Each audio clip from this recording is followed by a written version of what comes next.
tunghayan po natin ang special coverage ng press briefing sa Palasyo ng Malacanang. Mas maganda may sound bites. Ayun, gusto rin kami Joseph palagi. Sound bite. Good morning, Malacanang Press Corps. Let's now have Presidential Spokesperson Salvador Panelo. Good morning, sir. Hello there, good morning. We're ready if you are. MBC questions. Joseph!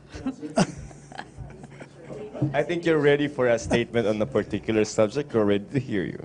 Which one? The bishop, sir. Bishop. We already issued a statement. He said that it is a disgraced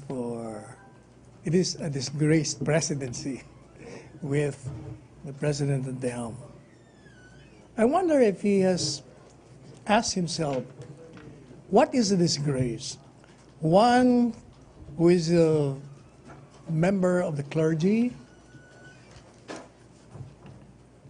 making unsavory language against a man or against the president who is only doing his constitutional duty to serve and to protect the people? Or one like the president who, instead of throwing mad, would rather smile and joke about it. I think the good bishop is forgetting that Christ has taught us that if someone throws stones at you, then throw a piece of bread in return. That's Christian doctrine, and that is a teaching of the church. It appears that the good bishop is not practicing what he teaches and what he has learned in the seminary. Also, the good bishop, I think, is misinformed of the survey results, which shows that majority of the Filipinos accept the style of governance of the president. And, of course, his style of delivering speeches is factored in that survey. Either he is misinformed or not informed, or he is ignoring the result. Do you think that there will be a stop to this word war between the Catholic Church and the president? As we have said, rather than throw mat, we must remember that all of us are parts of one whole, and the church should lead in the prayers for everyone, including the president, because the success of this president is the success of all of us. So rather than lambast the president, it would be more Christian-like to pray with the one whom you feel to be sinning against whatever doctrines you have in mind. MPC, may follow-up? Rose Novenario. Sir, statement ni Father Santiago Salas ng NDF Eastern Visayas. NDF. Opo. Sinasadya raw po ni Presidente yung pag-atake sa simbahang Katoliko dahil upang maiwasan daw po yung pakikiisa ng simbahan sa mga dismayadong tao sa wicked and bloodthirsty puppet regime daw po ng kasalukuyan. Well, he's entitled to his opinion. It's part of freedom of speech, but there is no basis for that statement. The president is open to all. Even if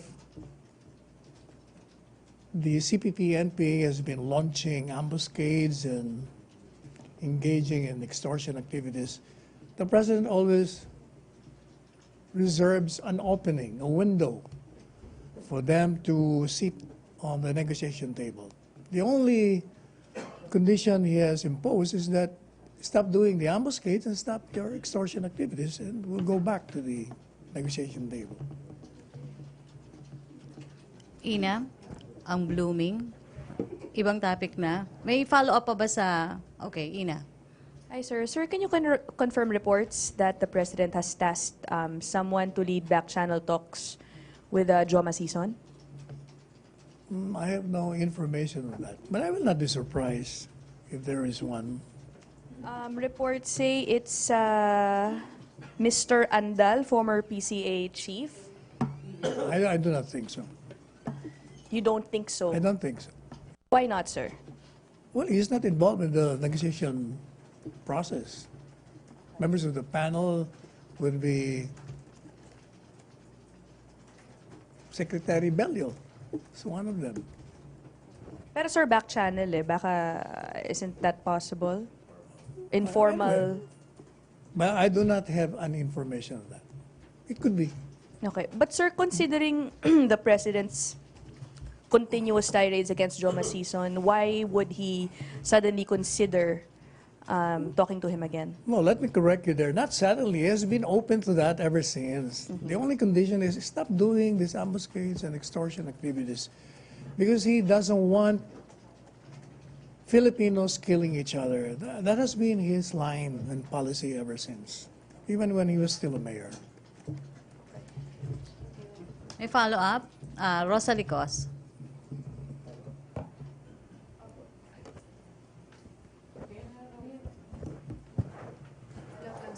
Yes. Lagi na pong nire-reiterate na may mga conditions para bumalik dun po sa pag-uusap ng dalawang panig. So, sa pagkakataong ito, ano po yung nakita ng Pangulo para mag-utos sa isa pong personalidad Hindi pa natin alam kung makipagpanig? may inutos siya.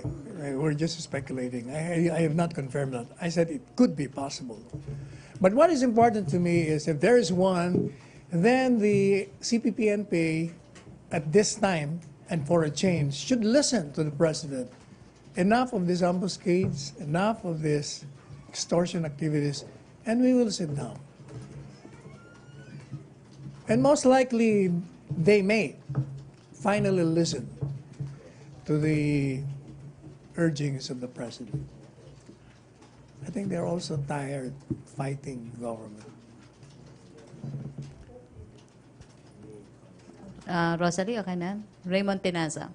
So, sa inyo talaga, malabo yung senaryo na magpatuloy yung peace talks hanggat may ginagawang ambush or gera ng mga NB? Yes, definitely because useless. Ba't pa kayo nagpipeace talks? Yung pala, pinapatay mo yung mga kalaban mo at saka you're still doing illegal Pero, acts. di ba sir, the government is right now at war with NPA. Yes. So, di ba parang kung wala pa namang bilateral peace agreement or bilateral ceasefire, so talagang expected, because we are at war, expected na may mangyayari sa ground. So hindi ba pwedeng ituloy lang yung pag-uusap, di bale na may nangyaring gera pa rin sa baba, until finally, magkaroon ng bilateral... Hindi pwede, kasi magiging inconsistent yung peace talks mo. Kaya nga peace talks, ba't pa kayo naglalabanan?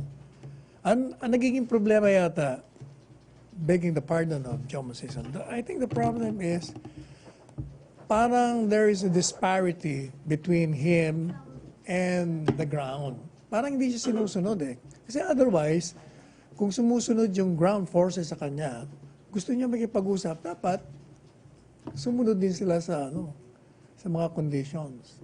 Sir, balikan ko lang yung kanina, yung kasi si Mr. Andal mismo yung nag-announce, nagsabi na the President talked to him last week pa and ordering him to initiate the back-channel talks with the NDF.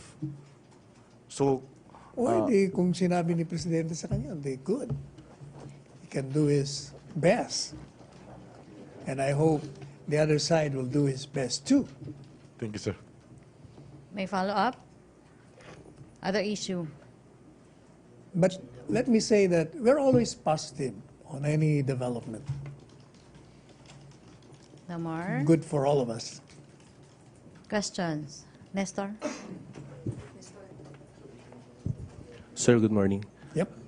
Yesterday, senators agreed to delete the additional 75 billion funding allegedly inserted into the 2019 budget of DPWH. The senators? Yes, sir. What Yesterday, What did they agreed. do? agreed to delete the 75 billion additional funding for DPWH. Sir, is Malacanang concerned that this would affect the key infrastructure projects of the government? Number one, the assumption is wrong. The executive did not insert. Trabaho nga nila yun magbigay ng budget proposal. Number two, that's the job of Congress to amend. Kung ginawa nila yun, they're doing their job. So are you not concerned, is Malacanang not concerned that this will affect the infrastructure projects of the government? I don't think so. There are many ways. The executive is very creative, as well as Congress. Kaya natin. Could you be more specific, sir? Creative in... Well, kung kulang, di pwede namang magdagdag ng appropriation, di ba? May supplemental budget, pwede naman yan. Pwede lahat yun kung gusto. Basta for the good of the country, dapat every branch of the government should cooperate. Follow up? No more? Christine. Sir. Christine. So if there were no insertions, sir, yung 75 billion, then why wasn't Public Works Secretary Mark Villar informed about the additional budget? Because he admitted that he had no prior knowledge of the funds. Baka naman he was misquoted. It cannot be na he had no prior knowledge. Kasi that was discussed in the cabinet. That was a proposal. All of us were present. And all of us consented to that. Baka misquote siya o baka hindi niya lang. And in fact, I talked to him during the last cabinet meeting. I said, Secretary Mark, there are a few messages to you from members of Congress. They're saying, why are you silent? Because Secretary Jokno has pointed to you with respect to the so-called additional budget sa DPWH. Ang sagot sa akin ni Secretary Villar, tama naman siya. Sabi niya, kasi Sexal, pinabayaan na lang namin yung Secretary Jokno para isa lang ang nagsasalita. And sabi ko naman sa kanya, okay din yun siguro, pero mas maganda rin yun since pinoint out ka ni Secretary Jokno, di validate mo rin. Sabi niya, sige.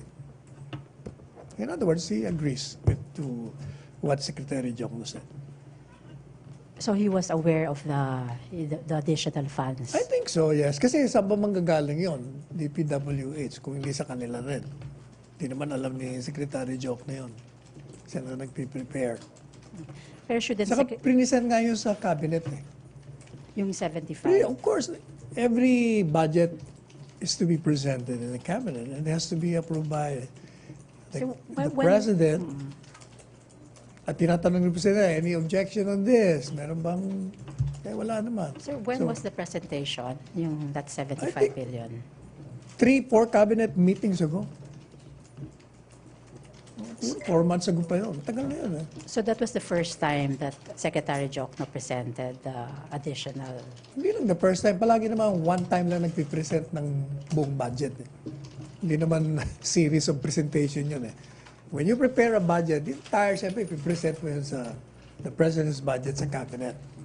Then we all listen. Sabihin niyo doon, ito yung item para sa ganito, sa education. And then, tatanungin niya, any comment, any objection, whatever. Wala naman nagsasalita. And then somebody may move to approve. Yun. So, Ganun ang style sa cabinet. So he was informed, sir, si Villar? Hindi lang informed, he was present in the cabinet. Okay, may follow-up or other issue? Ace Romero. Unless he went out to make a plea. Hindi niya narinig yung portion na yun. But I doubt. Sec, how could we say na hindi maapektuhan yung infrastructure? Yung 75 billion was intended to meet yung requirement dun sa infrastructure spending on a certain percentage ng GDP. As I said, pwede naman, kung maapektuhan, pwede ka naman humingi ng supplemental, di ba? Basta kailangan palagi may appropriation ang Congress. Pero how can we even ask for a supplemental budget? Yung main budget nga, hindi pa maipasa. Sa ngayon, hindi pa. Pag napasa yun at kulang, di pwede ka naman humingi ulit. Pero ano yung chances si tingin nyo na mapapasa yung budget within the first quarter na target nung economic managers? Given na yung issue na to nagpe-persist pa. Sa tingin ko, ma-approve yun. Yun ang naririnig ko sa members of Congress. In fact, even Senator Soto, when he texted me, he said, okay kami dyan. What makes you optimistic, Sec, na ma-approve yung The budget? statement of Senator Soto and even Speaker Gloria Arroyo said na they are working on it and they will do their job. So you expect this tiff between the DBM and Congress to be resolved soon? I think so. Mawala na yun. There will Because kung aprobahan nila yung budget, tapos na. may makita ba kayong parang paraan paano nila mare-resolve yun? Hindi. Pag ni-approve mo yung budget, tapos na yung conflict. Kasi yung conflict nila arose out of the items in the budget. Kung in-approve na nila yun, so anong conflict pang pag-uusapan? Pero yung conflict na yun, palagay nyo, paano kaya mare-resolve yun? Kasi parang yung both sides parang ayaw. That's why I was saying, if you approve the budget, di wala nang conflict. Di ba? That's logic. Thank you, Sec. Okay, MPC, may follow-up, other issue? No more questions? Joseph. So sa schedule today yata po yung dating Bacolod COP scheduled to meet the President today. Who? Si Ebreo, sir. Yun pong I didn't see that in the schedule. wala pa rin, sir. Wala sa schedule na nakita ko. Baka private yung nakalagay. But why would you think that the President would call for him in a meeting? First, I do not know if he did call. Otherwise, we'll be speculating. Sir, in the again. speech, you said that you have to go to Malacanang and talk. Tinatawag talaga, sir. O baka para sa bunin. Kaser mo na.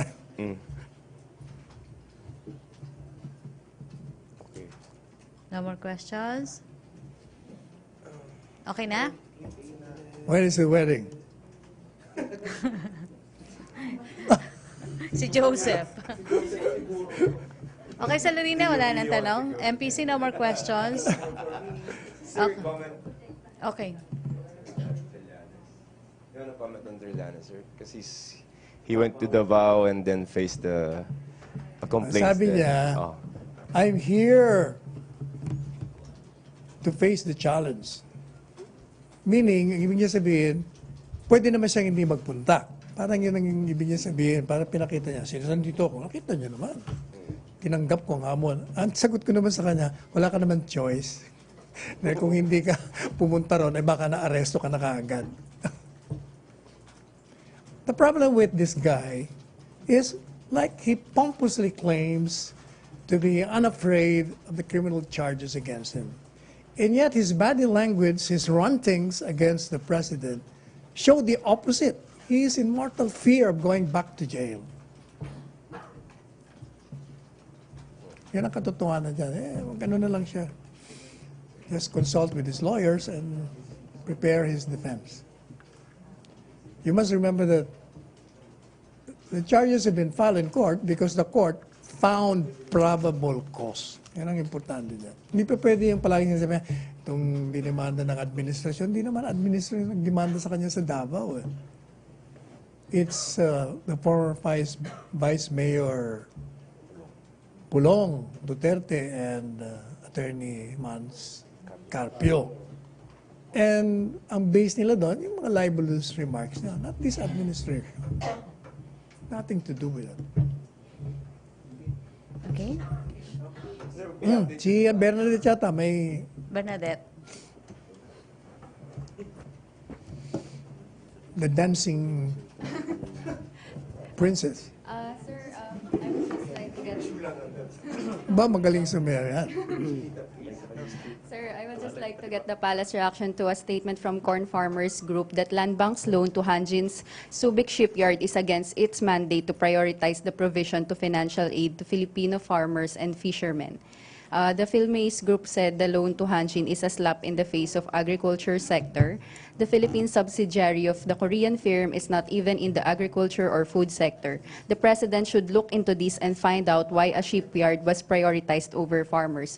Will the President heed the call to investigate this matter, considering that he previously ordered Land Bank to go back to its original mandate of helping farmers po? Thank you. Ang ibig sabihin, they're complaining bakit pinaloan ng Land Bank Yes, sir. yung Hanjin.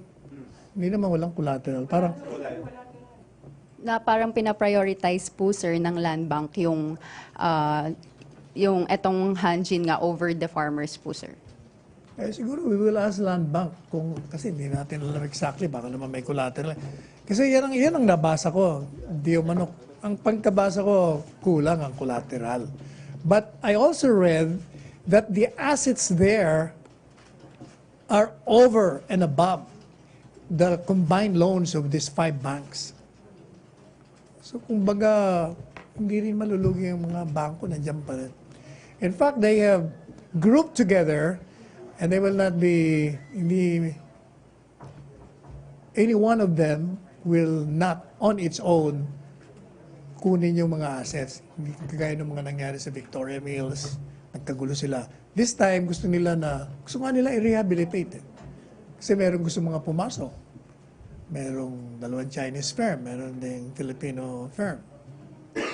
Saka tandaan mo, there is a petition in court to rehabilitate it. For all you know, baka ma-rehabilitate pa rin. But sir, don't you think the President will get frustrated knowing that the Land Bank allegedly nga po prioritized Hanjin over the farmers' welfare po? Considering nga po yung previous order niya na ibalik ng Land Bank yung dati niyang mandato na tulungan mo na yung farmers po, sir. Baka naman yung sinasabi mong loan occurred prior to the presidency, hindi natin alam. Kailan ba yung shipyard loans na yon? Baka hindi pa presidente si Pangulong Duterte noon. Okay, sir. But sir, i-investigate po kaya ito ng Malacanang or ipapa-imbestiga ba ito ni President yung regarding sa Land Bank allegation po ng Corn Farmers Group po? Siguro, I will write the Land Bank kung anong estado ng loan, saka when did it start, kung may collateral, to inform the President. And then the President will take action. Okay, sir. Kasi sabi po ng Philmace, susulatan daw po nila si President about this po. Sige. We welcome any letter coming from any citizen. Okay, sir. And we always take action. Okay, sir. Thank you, sir. Okay. Question, Ina, follow up.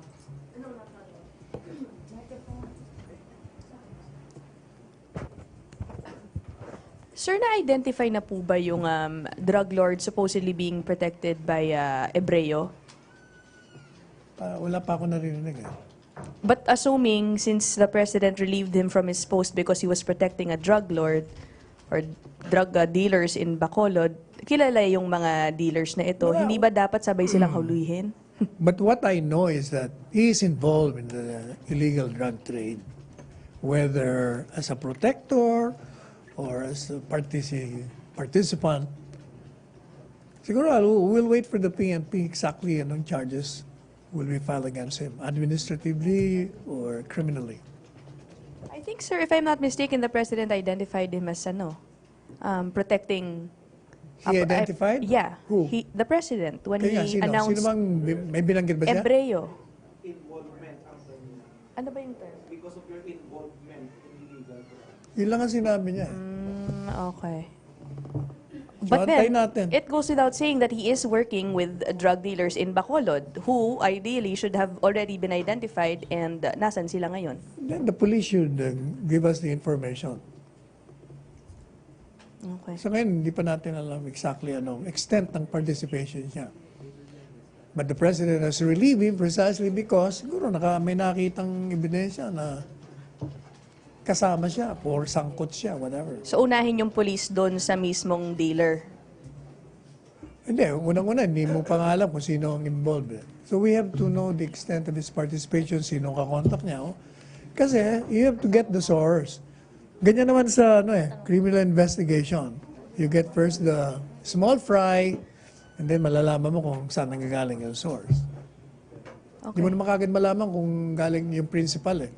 Usually you start with the small fishes. Thank you, sir. Rose Navenario. Ay, sir. Sabi raw po ng PNP, sabi po kahapon ng PNP, wala naman daw po silang derogatory info against the Bacolod City Chief of Police yung nirelease po siguro ni sa kanila. Presidente. Pati po sa PIDEA, sabi po ng PIDEA. At sabi rin po ng PNP, marami daw pong accomplishments yung Chief of Police na binanggit ni Siguro Presidente. ibang source of information ni Presidente. Presidente ito, namin itong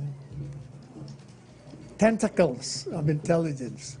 Oh, by the way, I just saw the future congressman of Antipolo, Attorney Fidel Nograles. May I acknowledge his presence? Kandidato to. He used to be with the Office of the Chief Presidential Legal Counsel. Okay, welcome po sa briefing. Rose. Question? Okay. Sige. Ano yun? Questions? Ace? Sec, tuloy na sa Webes yung participation ni President Duterte dun sa Nasa schedule. sa BOL. So what are your expectations? Do you think it can persuade people in Cotabato to support the BOL given na may mga recent incidents doon, yung bombing that, made them somehow express reservation over this measure? Again, I will repeat what I said yesterday. The President's voice is a powerful, influencing voice. So he can persuade them. Yeah, kung influential ang boses niya, bakit naman hindi? But then you also said that he will abide by the decision. Kung despite the support and the campaign, the overwhelming majority or even a slight majority says ayaw nila, the President cannot do anything but to comply with the sovereign voice of the people in Mindanao. So ano yung tingin niyo yung mga sasabihin ni President Duterte that will persuade them? Siguro, to pareho support? rin mga dating sinasabi niya na ito ang pwedeng maging solusyon sa problemang century-old na. Kung ano yung mga sinasabi niya, I think you will just be repeating the same. Thank you, Sec. Okay, Chona. Microphone.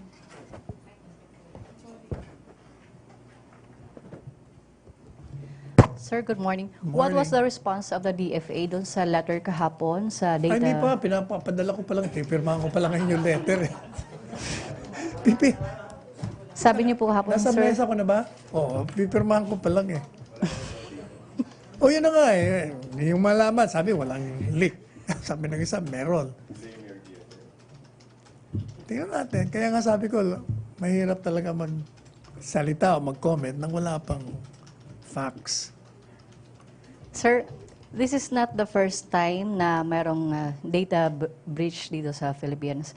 When was the Yung first COMELEC, time? yung COMELEC, sir. COMELEC? Meron ba? So, sir, what is the assurance of this administration that this incident will not happen again, especially that President Duterte is pushing for national ID system? First, the COMELEC is not this administration. It's an independent entity. Kung may nagkaroon man ng leak doon, hindi sa amin yun. Number two, mukhang lumalabas yung DFA, wala naman leak. So, hindi pa pwedeng what guarantee, kasi wala pa naman nangyari. But certainly, as we said, the President will not allow any breach. Siyempre, this is a delicate matter. And DFA will be doing its job to secure the database. Okay. Rosalie, Joseph, and Ace. Hindi na ikaw. Rosalie. Rosalie ko, yung microphone. Ace. Thank you. Sir, balik ko lang po sa BOL. DOL? BOL. BOL. In relation to the question of Ace. Kasi po si House Majority Leader Andaya Jr. claimed yesterday in a privileged speech na failed daw po si Secretary Jokno na mag-allocate ng budget for the plebiscite. Do you refute the claims? As far as I know, hindi maapektuhan yung funds. Nakita ko yung report ni Secretary Ben. Yung sa COMELEC, hindi maapektuhan. Yung sa BUL, meron pondo. Do you think, sir, the good congressman, nakakatulong po yung mga statement niya? Because, syempre, once the people heard about these statements na wala palang pondo, for example, sa plebiscite, sa tingin niyo po ba makakatulong yun? Pwede rin namang sanay ng tao sa kanya. Kasi, unang-una, kung walang pondo, di sana kinancel na yon. Di ba? Sana ni-reset na yon, pinospone na. But obviously, tuloy. So may pondo. Pero sir, ano po yung magiging statement nyo regarding doon sa sinabi niya na parang winawalang kabuluhan ni Secretary Jokno yung efforts ng Duterte admin na magkaroon ng pangmatagalang kapayapaan sa Mindanao because of... Well, the response is his statement is misplaced and without basis. There are funds for the plebiscite. Thank you, sir. Okay, last na tayo. Celerina, then Joseph. Sir, follow up on Rose's question. So do you think Congressman Andaya is a purveyor of fake information? You said that, I did. Eh, sabi niyo, But sir, others might agree misplaced. with you.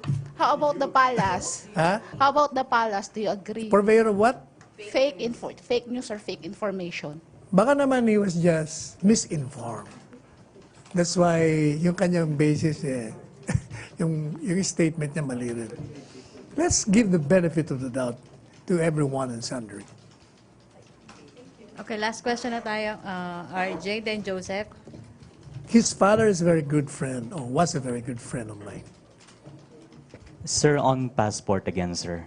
Mr. Yasay, in his statement as posted on his Facebook page, he recalled that on February 10, 2017, Mr. Panelo, as Chief Presidential Legal Counsel, determined that the assignment of the passport printing services to UJEC was illegal and demanded that all rights over all the personal data, source code, data center, and other information relating to the performance of the e-passports printing services unlawfully subcontracted to UJEC be conveyed to the DFA or be acknowledged to be exclusively owned and controlled by the DFA. Sir, can you confirm this?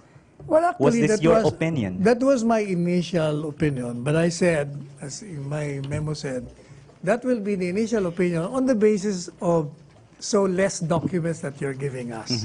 That's why we've been asking them, give us more documents para conclusive yung aming opinion. Eh hanggang ngayon, wala pang dumarating na kumpleto eh. Like yung, I didn't even know na merong previous foreign kakontrata ang DFA. Hindi ko alam yun. Kasi wala nga silang pinapadala. Hindi mo finalo up, sir, kasi... Pinalo pero siguro busy rin sila. Marami na akong letters. Pero... When was the last time you wrote them? Several months ago, I think. Like last year, of course. But hopefully, they will. Kasi nga, medyo nagkaroon ng... alam mo naman tayo ganyan. Pag may prakaso, may skandalo, biglang kumikilos. Pero But sir, mukha namang nakikita ko na wala naman palang problema dun sa breach. Now, whether yung sinasabi na may illegality on the contract will depend on all the documents that they will be giving us. And then we will give a conclusive opinion on the matter. Sir, bakit parang wala namang problema dun sa breach? Ay kasi sinasabi, naririnig ko sa TV yung mga nagsasalita. Pero wala ka pang documents, sir, as you said. Wala ka pang... But coming from those who are supposed to be securing the database, I will believe them. Sila nagsasabi na wala. Kanina lang narinig ko yung, sino ba ito? Yung commissioner sa privacy communication, ini-interview. Liboro. Oh. Eh parang, even Secretary Locsin, parang initially sinabi niya may breach. And then after that, parang wala nang breach. And then third, parang ayaw niya na muna mag-comment. Tingnan muna kung ano ba talaga. So you're changing your initial opinion on the matter? Well, my official opinion on the matter was, let us determine first whether or not there is a breach or not. Yan ang sinabi ko kahapon. I have not changed it. Okay, thank you. Okay, thank you, RJ. Last question na, Joseph. Wala. So, BOL, I've been, for the past couple of days, we've been asking you know, the Yeah. support of the president. From your statement that he said Well, that... the president supports BOL. All right, cool. Yun ang sinabi niya sa cabinet. And the message... He said he ahead will of the- campaign for it. Yeah, the message to the Bangsamoro region ahead of the elections is... The what? The message, sir, for the people who's going to vote in the plebiscite. Oh, I'm before- sure he will be saying that on January 18. He will make his speech. Okay. And I would not want to preempt him what he's going to address the people who will be listening to him. From the government perspective, what is at stake here, sir? Well, from the point of view of the president, the VOL will solve the age-old problem of the Muslim rebellion. Yan ang sinasabi niya ever since. Do you think it will succeed in the plebiscite, sir? Well, hopefully, but we cannot naman determine the pulse of the people. We can only speculate. But what is, as I said, what is certain is the president will abide whatever the decision of the voters there. Okay. Thank you. Okay, thank you, Joseph. Thank you, Presidential Spokesperson Salvador Panelo. Thank you also. Okay, thank you, MPC. Back to our main studio sa Radyo Pilipinas at People's Television Network.